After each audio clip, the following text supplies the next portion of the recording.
And instead of saying, I'll see you in 6 months, he goes, I'll just see you next year. In a year, the next one, he goes, because I don't think you got any of this going on. Fred, how did you find Carnivore? Well, I went on YouTube like I always do, and there was a video from, I can't remember the name of the group, but it was some exercise guy, and he was selling supplements, of course, with Dr. Drew and somebody else. Well, I kind of got pulled into that, and after getting some of the supplements, I thought, man, this is they're not doing anything. And I would walk up the stairs because I work from home. I would come up the stairs and I would be gasping and wheezing, and I would go to put my shoes on, and I could barely tie my shoes because I was wheezing. Well, after a little while of watching this video, this exercise guy and his supplements, and luckily he advertises that he does, they do full refunds. If you're not satisfied, they refund your money. So I got my refund back, and uh, Dante Ferrigno came on. And it's weird because you start watching something, or even if you say something on your phone, the algorithm spies are on you. So they target you with different items. So I watched Dante Ferrigno, and it showed his whole, I think it was a 1,000 day transformation. And I'm like, holy smokes, this guy, he changed a lot. He went from looking pretty old, and he's quite a bit younger than me, to looking pretty young and pretty fit. Well, I tried to do some exercises um, right after I started with trying to get the supplement thing going. And I couldn't even do 5 push-ups, and I was just sucking wind. I said, oh man, I'm going to die of a stroke or a heart attack just coming up the stairs. Well, I started watching these videos, and I already didn't care much for vegetables, even though I ate them. That I watched that video, and I said, man, I could do that because I love steak and burgers and just everything. So I started cooking that way, and I do the cooking. So my wife got pulled into eating the same way, even though she likes vegetables and other stuff. But we were eating she makes a lot of homemade stuff, but not anymore. Where we live is 40 minutes from town. So you got to drive a long ways if you're going to go to the store and get anything. So we would stock up on stuff, and then she would make homemade ice cream, homemade cakes or brownies. And when we first moved to, we live in Utah. We first moved here. It was I was really fit from riding my bike all the time, and I ate really well. But where we used to live, the vegetables and stuff were a lot better, and they didn't seem to go bad as quick. You could Where we live now, you drive up the hill, and a day or two later, everything that looked fresh is not so fresh. Where we could just run to the store, and it was a mile away where we used to live, and you could buy fresh stuff all the time. And I ate meat and everything, but I used to make these smoothies, and it was just watermelon, and I would grab handfuls of kale and spinach, and I would grind up an orange. It was all fresh fruits and vegetables, and it was pretty awesome. And it allowed me to lose a lot of weight. But when it came to eating breakfast in the morning, it was probably 32 ounces of this drink, and it was time consuming. And then I would measure out my bowl of cereal, which kind of sucks.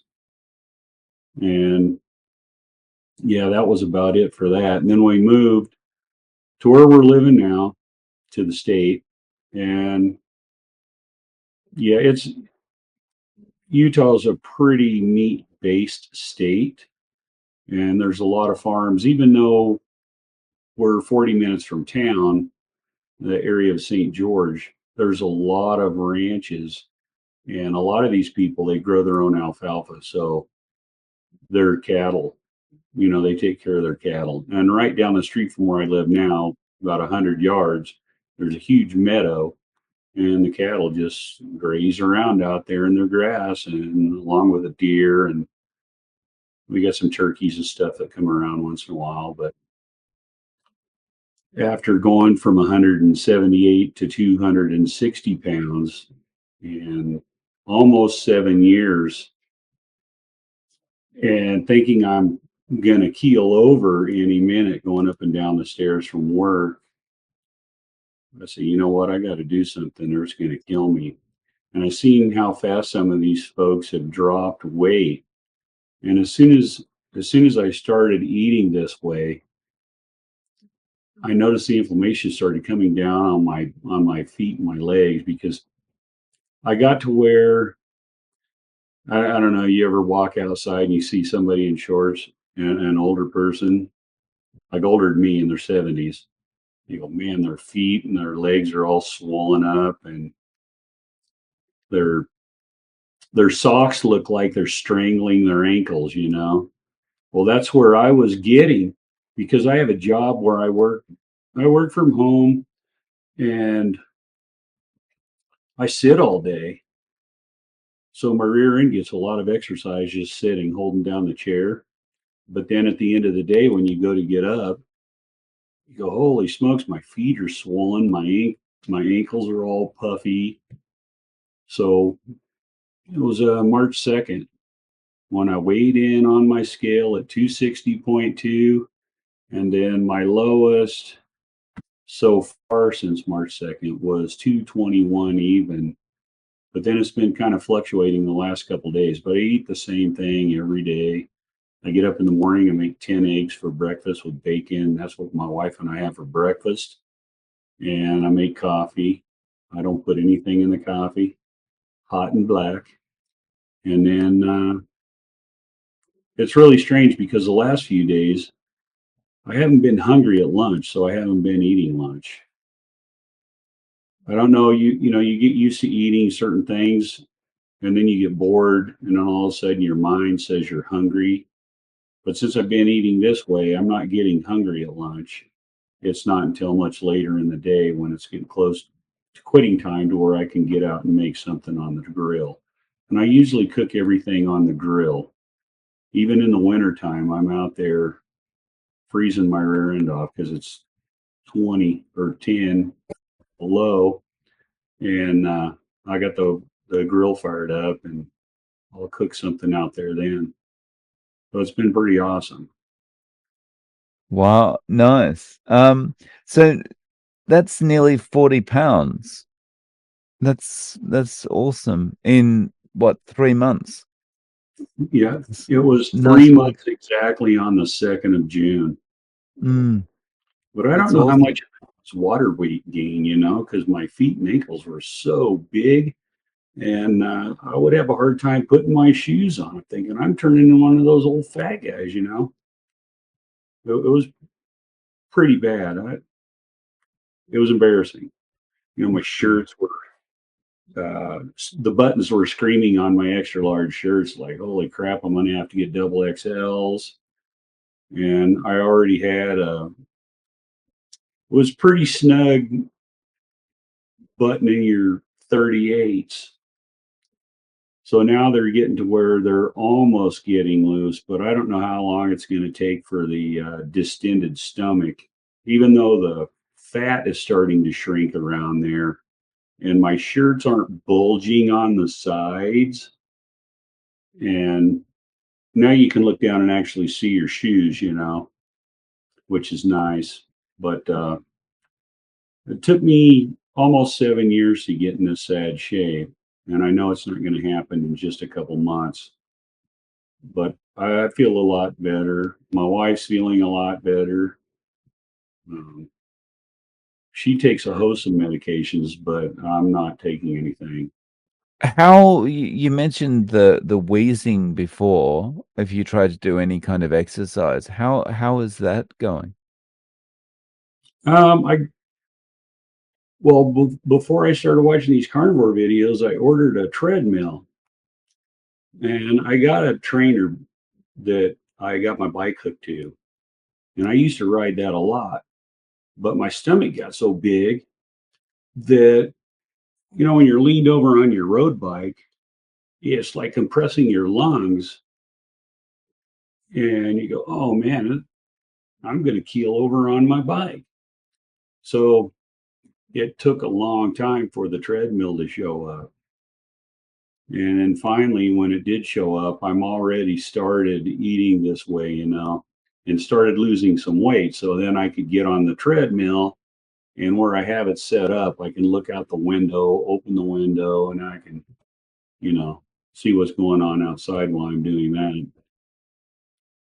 Now, when I come up the stairs, I'm not wheezing. And before I started dropping the pounds, I would go to bed at night, and I would just climb into bed, and I'd be laying there trying to catch my breath. It's like, holy smokes. A couple years ago it was winter time. I think it was Christmas weekend 2 years ago. I come home and I'm picking up after the dogs outside, and I hit a patch of ice, and my feet came out from underneath me, and I landed flat on my back, and my head smacked the ice. And I said, "Oh, truck," but it wasn't truck. And I had my 5 gallon bucket, and dog droppings went flying. Holy smokes. Well, amazingly, my head didn't hurt, but that night my ribs started hurting. And they were sore for, gosh, a month. And I would go to bed and I would start to cough, and it felt like somebody was stepping on my rib cage, and I couldn't catch my breath. I'd be laying there like, man, I hope I don't keel over this way, suffocating. And that was, well, it was 2022. That COVID nonsense was still going on. But since I work from home and I live way out in the country, I don't have, I don't have a lot of interaction with people, not during the day, other than my wife and my dogs. So that finally went away, but it wasn't until I started on eating just the meat that all that wheezing and gasping for air just going up a flight of stairs went away. And I could actually tie my shoes, put my shoes on that I couldn't wear for a long time. I would have to wear tennis shoes and stuff to church because I couldn't put my dress shoes on. And I couldn't even wear my normal dress shirts because they were it was literally the buttons were pulling, and the shirts start to get where they're opening up. It's like, oh man, I'm getting ridiculous, like Tommy Boy, only way older. It's so nice to get to a point where you can put your shoes and socks on without struggling to get over your belly, right? Oh gosh, I thought I was going to have to go get a pedicure so I could get my toenails cut, because it's terrible when you got to go off to the side and then try to clip your toenails because your stomach's in the way of your legs when you go to put your foot on a stool to cut your toenail. It's a bit crazy when you've got to kind of rig up lots of mirrors and extendable rods and stuff just to be able to put your shoes on or cut your toenails, right? Oh gosh, it's horrible. It's embarrassing. I said, man, when I was younger, I would go, "Nah, I'm not going to get like that," until I'm like that, which is hugely embarrassing. And I mean, you can't even do anything. I would want to go hunting or hiking or anything, but where we live, if something happens, you're possibly going to be food for something. If say you're out there by yourself, we get a lot of coyotes and mountain lions and stuff up here, but if you had a heart attack or whatever, and you're not with anybody, you might be lunch for something. And I'd give a bunch of coyotes diabetes as, as big as I was, even though, people wouldn't realize you were 260. Yeah, all right in my stomach. And of course, my ankles and my feet. But I had swelling in my hands, and man, I was getting big farmer fingers. And I thought I better do something before it gets even worse. And honestly, I don't know how if somebody gets even bigger, I don't know how they don't try to do something right up front, because I've been this way a couple times, not 260, but 230 or 24. Well, I was 247 last summer when I went to go get my blood work and stuff for my insurance at work, and I was 247, and that was the heaviest. And then I think in November I was in the 250s. But in March 2nd, I stepped on the scale and I go, holy smokes, I really got extra weight. And that was a tipping point for me. You just go up the stairs and you don't know if you're going to fall back. You're coming down the stairs, you go, oh, I don't want to tip forward. And just getting up off the floor was a struggle.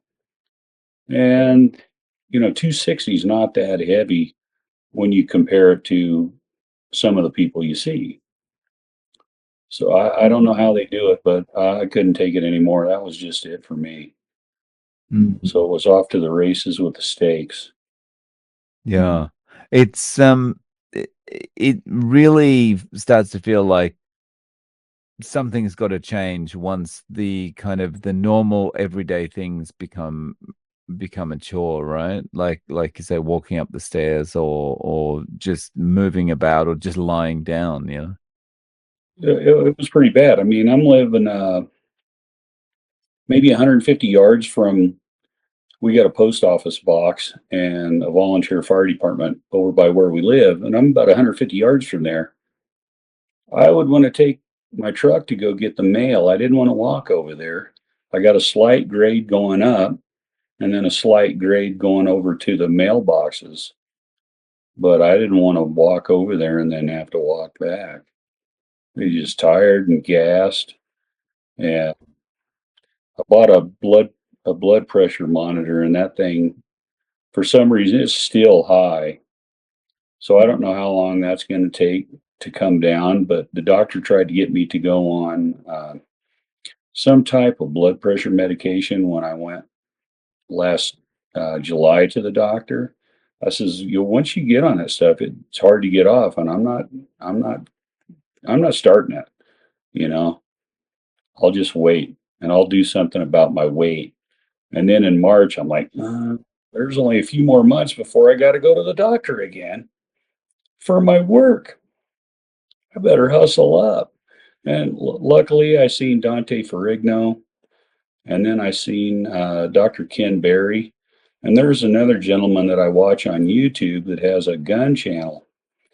And he was talking about Dr. Berry one time, and he started following that guy's principles, and he dropped a bunch of weight.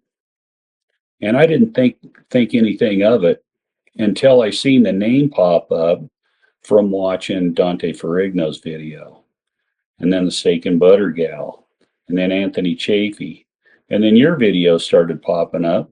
Like, holy smokes. And now Dr. Westman's on there. I see his videos. But I really like your videos because you let the person talk and you let them tell their story. And some of the other videos you watch, and the people are kind of getting cut off or anything else, kind of, it kind of takes away from the experience, I think, for the other person. But I was watching a video. I don't know when it was from. It was one of yours, and it took me right back to where I was a kid, and I didn't eat very good when I was young. I liked to eat meat, but I also ate pizza. And in the morning for breakfast, I would have the normal Lucky Charms, Cocoa Puffs, all the trash, even Captain Crunch that cut your gums all to shreds. And sometimes I would have maybe 6 or 8 pieces of cinnamon toast. And then we would go out over to the school and play basketball. And I would be good for about 15 minutes, and all of a sudden it's like, man, I'm dizzy. I don't know what's going on. And years later, you go, oh, I was having a sugar crash from all the trash that I was eating. And of course, back then it was Wonder Bread, white bread, and cinnamon and sugar. So that stuff doesn't stick with you very long. By the time you have your sugary cereal and your sugary toast and your chocolate milk, that's a recipe for you're going to run out of gas real quick. The thing is, these days, though, it's got so bad. Like, when we were kids, we weren't eating that much so that our, metabolism was completely overwhelmed. But these days, it's got to the point that the kids are starting to develop diabetes as kids, and it's just crazy. Yeah, it's definitely a lot worse because everywhere you look, it's sugar, sugar, sugar. And then I notice when I'm watching, and it seems to be these carnivore videos, there's always one of those commercials for Jardiance. I got type 2 diabetes, that they're pimping that medication like, oh, what is that, a musical?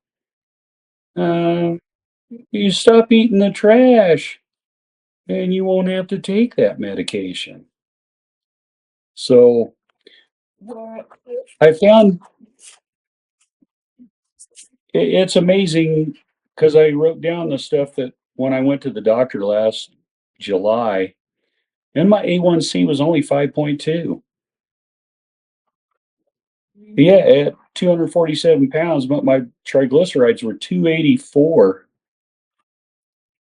And my HDL has always been kind of low at 31. And my LDLC was 121. So my total cholesterol was only 209. But I don't know how, I'm sure my cholesterol will be adjusted correctly when I go to the doctor next time. And my triglycerides Yes. will be 284 for sure. Yeah, so that was almost a year ago. Yeah, a year ago next month. Right. I'm really hoping to lose some more weight so my blood pressure will adjust down a little bit, at Mm. least below what it was. Because a couple weeks ago, I checked my blood pressure and it was 190 over 100 or something. It was like going to the fair and you hit one of those uh, pucks and it goes up, and hits the top bell. It's like, man, that's where I'm at. I'm gonna have a stroke, but I don't have a headache, nothing. Yeah, I feel great, which is amazing. My wife Yeah. blood pressure, and although her blood pressure has gotten way better, like below Mm. normal, and she's on medication, so she could probably start getting herself off her medication, and I hope she does. But when I go to the doctor in another month or two for my blood work for work, I don't want to have him going, we need to get you on some blood pressure medications. Yeah, I don't want to hear that. Regarding your wife, she kind of she's come along for the ride basically because as you said, you do the cooking. So, but she's kind of happy about this way of eating and she's seeing improvements. Yeah, she is seeing improvements. I don't know if her weight's changed, and I don't really ask her that because how women get kind of irritated when you ask them about their weight or age. So her blood pressure has come down and she's on medication, but it's gotten even lower. So she's might be at a point where she could drop her medication. I don't know, but she was on statins and she stopped taking those. And she's on medication for pre-diabetes. But the last time she went and got her blood work done, her A1C was down and her fasting insulin was down. So, yeah, I don't know how far down she wants to get in weight, but she still has quite a few pounds to lose, as do I, probably 30 or 40. But I don't know if 30 or 40, the whole losing weight or you're losing fat situation, what that's going to correlate to. Because when I was originally, when we moved, we lived in California for 30 years, but I was 178 when I left there. And I was pretty fit. I had really low blood pressure. My resting heart rate was in the 30s. So I was pretty fit. And I was riding my bike up to 200 miles a week. And I don't do that anymore. So, yeah, I'm hoping going on the treadmill and losing some more weight will allow my blood pressure to come down to where when I go to the doctor, I don't have to listen to any of his nonsense. But I was taking some eye drops, and I still am taking them for pressure in my eyes. Like the eye doctor thought I was getting glaucoma. And it was like 6 months ago I went, and the pressure in one eye was over 18, and the pressure in the other eye was over 19. So they were measuring my optic nerve and all that because he goes, you may be coming into some macular degeneration. But a month ago, when I went to the eye doctor, the eye pressure was down to 12 in one and 14 in the other. Instead of saying, I'll see you in 6 months, he goes, I'll just see you next year. In a year, the next one, he goes, because I don't think you got any of this going on. I don't think you have an issue with glaucoma or anything else. And the weird part is I had to go back to an older prescription for my reading glasses so I can see the computer because it was getting, when you put your $15 readers on from Costco, I was having to get up closer to the screen so it would focus. Where I put my older ones on and I could sit back like this normal to the screen, my vision had kind of regressed back to the way it was before I had to get a stronger prescription, which was kind of weird. But yeah, it's that's improved quite a bit. I was outside one day. It was like a week ago, working on my gate, and I didn't have a hat on. My wife come out and threw a hat on me so I wouldn't burn my head, but it felt like my head got burnt. But the next day, it wasn't burnt. It was crazy, and like you couldn't tell that I had been out in the sun to where I had to have my hat on, even though my wife thought I said, you know what, my head's probably red because my blood pressure, not because I was baking out in the sun, like a turkey. As I was watching Dante Ferrigno's, he was talking about his teeth one time, and I thought, I don't feel that. Sometimes after you eat a big meal and a lot of carbs, your teeth feel kind of gritty, and that kind of stuff just doesn't happen. It seems like, and up until maybe a month ago, I was still having some milk once in a while. Would have a glass of, full fat milk and then maybe one scoop of Nestle Quick because before we got on the diet, I bought one of those big containers from Costco and I didn't want to throw it out. So every once in a while, I'd have a glass of milk and then 1 tablespoon. It calls for two. And then I just say, you know what? I'm going to stop drinking the milk.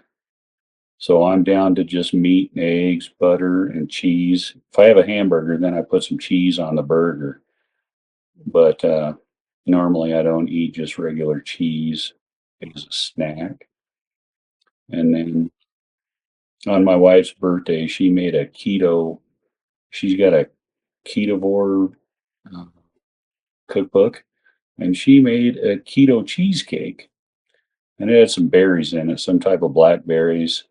And she goes, the weird thing is, it only used like two teaspoons or a tablespoon of sugar in the whole recipe. It was eggs and cream cheese of some sort, and she whipped that all up and baked it, and it didn't raise very much, but it was really good, and it had a sweetness to it, but there was hardly any sweetener in it. And then she made some jello. I figured that would be the least harm that could happen to me, having some jello. And we haven't had anything since. Twice we went to town after work, and it's 40 minutes to town. By the time you get back, now you're talking 10 o'clock, and I didn't want to eat dinner at 10 o'clock, so we ate at this Mexican restaurant. I didn't have any issues. And then the other day we went to town, and normally I'll cook a bunch of meat and stuff on the weekend and then make that stretch. Buy one of those great big primals from Costco, and they're a couple $100, but you cut 14 or 16 steaks out of it. And then my wife and I share a steak. Sometimes we'll take some of the fat from the steak, and when it's crispy from the grill, and I'll chop that up and I'll put it with the scrambled eggs in the morning and the bacon.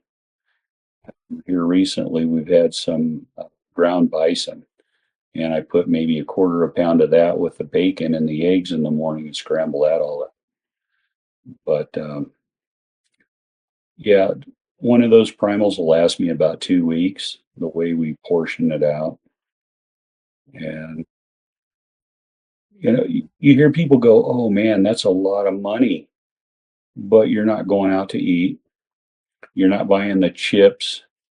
And I don't buy soda. I don't drink anything sweet. I don't put anything in my coffee. I like to drink iced tea during the day. I don't put sugar. I don't have any sweetener in anything. And yeah, you think it's a lot of money until you remember you're not doing other items that you just tacked on cash. We're not buying ice cream, even though my wife was making it at one time, but you're just saving a lot of money just eating meat. And once you get past, I think it was a certain time during my eating journey where, because I normally eat 3 meals a day, but here recently, I just two is good enough.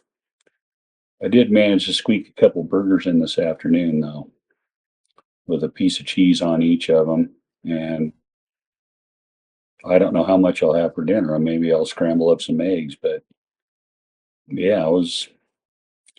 You're not eating as much. You're not going to the Yeah. bathroom much. I mean, everything's changed, and even going to the bathroom, it's like you're not killing the house. It's like, oh, don't.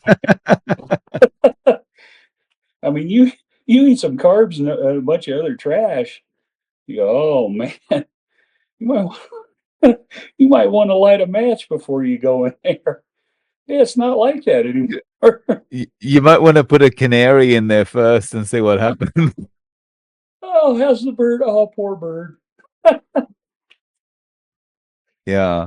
It's such an awesome feeling of like just complete freedom, because you don't have those hunger signals all the time throughout the day, like go and get a snack, go and get a snack, go and get a snack.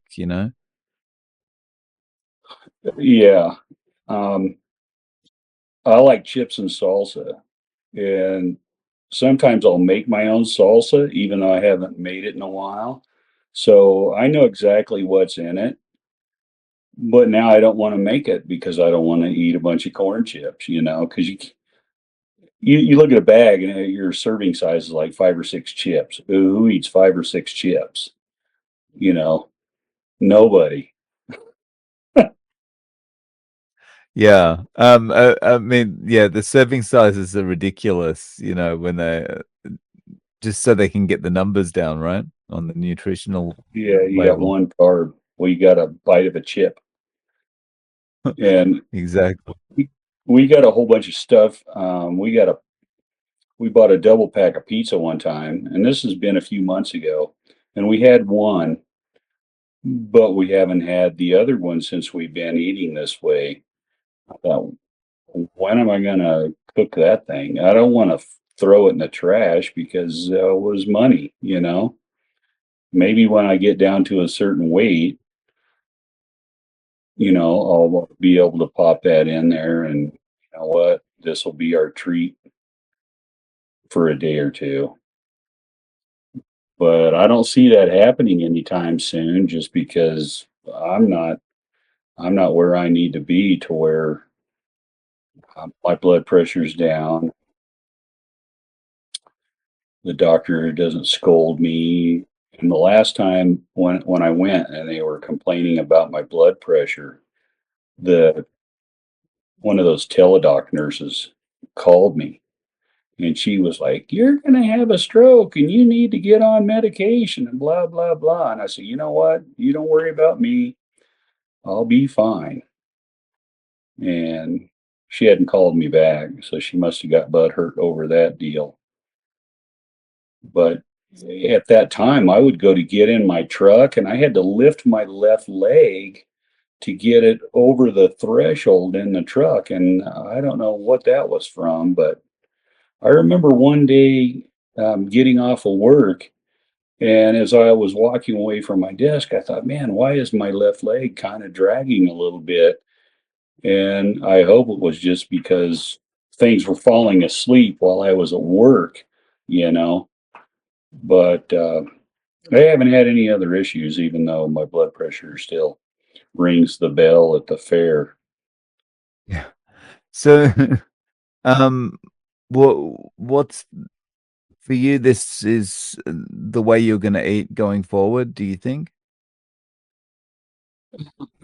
Definitely going to try because it's a lot easier. And especially if I cook out on the grill, I don't have to clean up any skillets. I don't have to clean up the grease inside. I just have a few plates to wash and the sheet pan that I put the meat on to tote it outside onto the grill. And then when I'm done cooking, I throw it back on that pan and bring it in the house. So that part is easy. And when I bought two of those primals one time. Well, I guess that would be two times because I bought it twice. I sliced that thing up and then I got some of that coarse kosher salt, and I salted both sides of that meat. And then I put it in I got one of those shrink wrap machines, and I just put all those steaks in the refrigerator with with the wrapping on them shrunk up. And then, one package would have four steaks, one would have three, and I would just go out there and cook them as I need them. And on the weekend, I would cook a bunch, and then that would last me 2 weeks.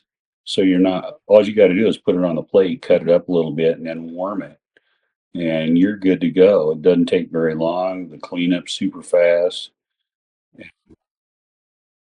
I think more cost effective, especially if you want to go out to eat. There's a restaurant. We got one restaurant down the street from where we live, and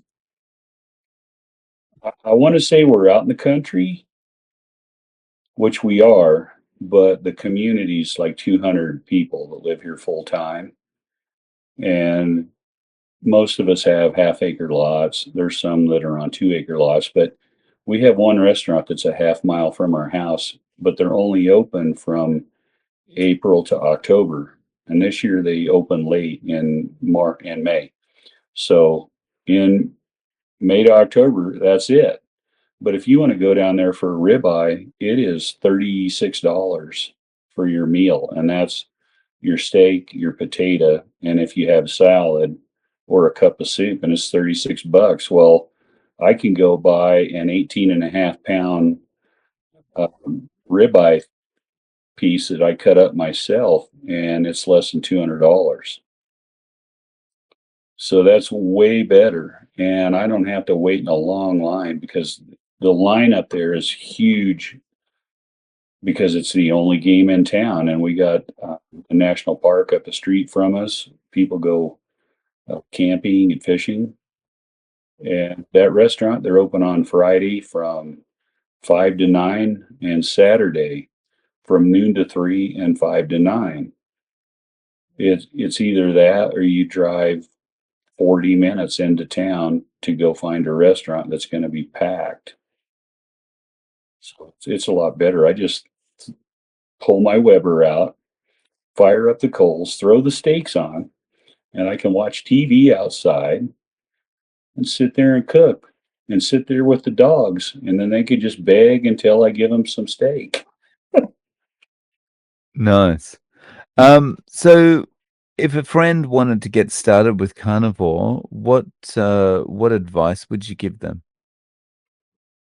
Well, I got one friend that was asking me about the carnivore diet. And then he was worried because he said his carotid arteries are narrowed and he was afraid of the meat. And I tried to tell him and say, look, I gave him some videos to watch, but he didn't seem really interested. And then some other friends of ours that live behind us that came over for dinner. And the wife's like, you need carbohydrates. And I says, you do not need carbohydrates. You get everything from fatty meat. And she Googled it up on her phone and she goes, I'm not going to say anything else. So that was it. And I tried to tell them, I go, you know what? Uh, you just give it a try and have the meat and you have your fat with the meat and it's no problem. You can just give it a whirl. But everybody up here says the same thing. No carbs. I love my carbs. And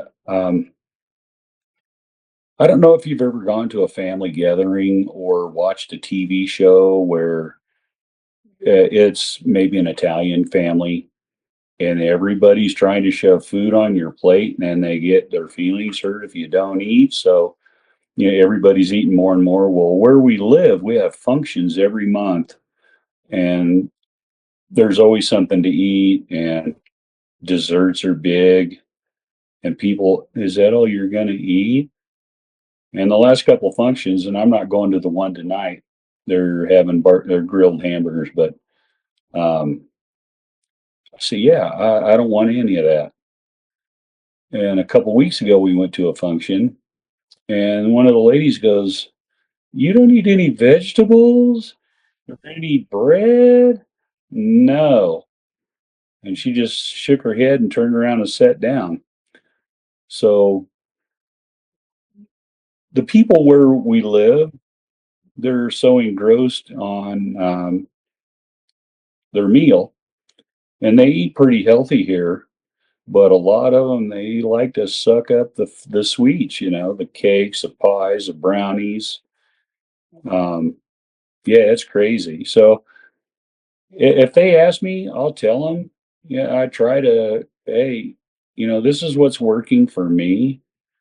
But yeah, I can't quit my sweets. I can't give that up. Well, it's either that or keel over from diabetes. You got to make your choice. Last time uh, we were at church down the street, and it was last week. One of the guys that has the closed up artery, or said it was 50%.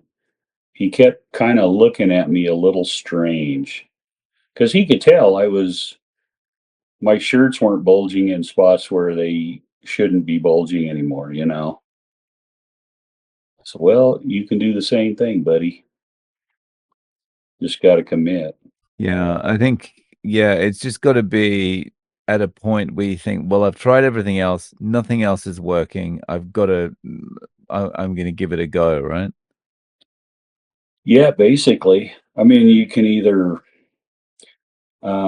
eat yourself into a grave, want to be healthy. And I don't know how long it would have taken me to keel over from a stroke or a heart attack from where I was at. Luckily, I was in really good shape before I got in really bad shape, so that might have helped me out. But there's got to be a spot in your life where it's a little too uncomfortable to continue in this manner. Not, well, I'll go get some medication and then I'll just keep doing this, but I don't want to get medication. And it was one time, I don't mean to stretch this out, but I was doing the dishes and I was watching, there was one on mental health, and I think it was might have been Anthony Chafee or Dr. Ken Berry was talking about this, and they were talking to another physician, and they were treating mental illness with a ketogenic diet.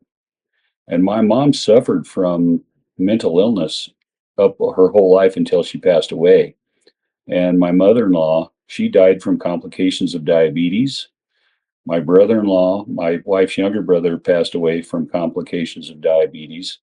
And her older brother is basically he needs a kidney transplant.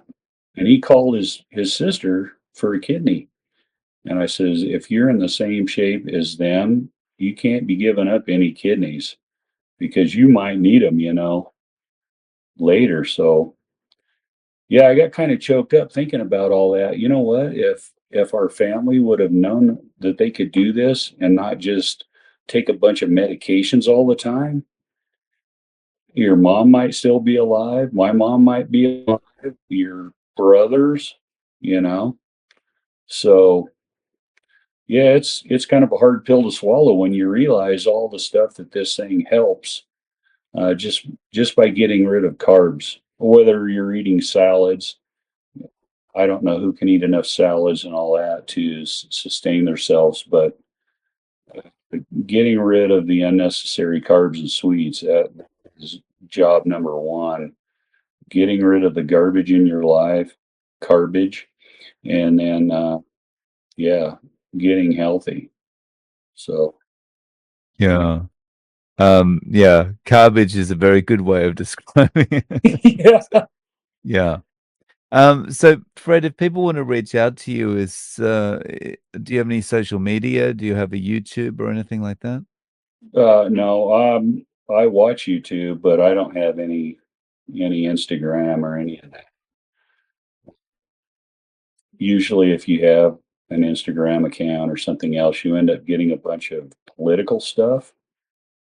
And then I get pulled into that time warp of politics, and then you get irritated.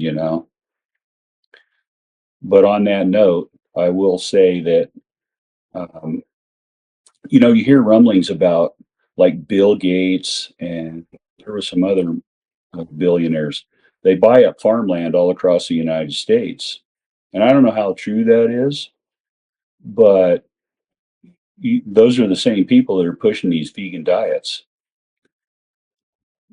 That is all about control because if they can get rid of people eating meat and then they can control the food supply, now they get you by the short hairs and you're stuck. Now they really got you. But that's the whole veganism movement, even though the youngins that are on that and they get kind of nutty when they hear that you eat meat because they're mentally unstable, they won't look at the facts.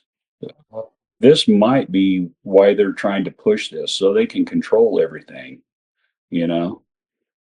Yeah, I think the younger people that are, vegan for ethical reasons or whatever it happens to be, they end up just being like useful idiots for people like Bill Gates and Bezos and etc. to, push their fake meat, because of the money involved for them. Right. They'll find out one day when they go to the store and they don't have any vegetables or they don't have any of the other stuff on the shelves. Man, I wish I had a steak in the fridge. And you're going to be 50, right? That's right. there was a movie on, and it was either in the early 60s, early 70s or late 60s, and it was called Soylent Green, and Charlton Heston was in it.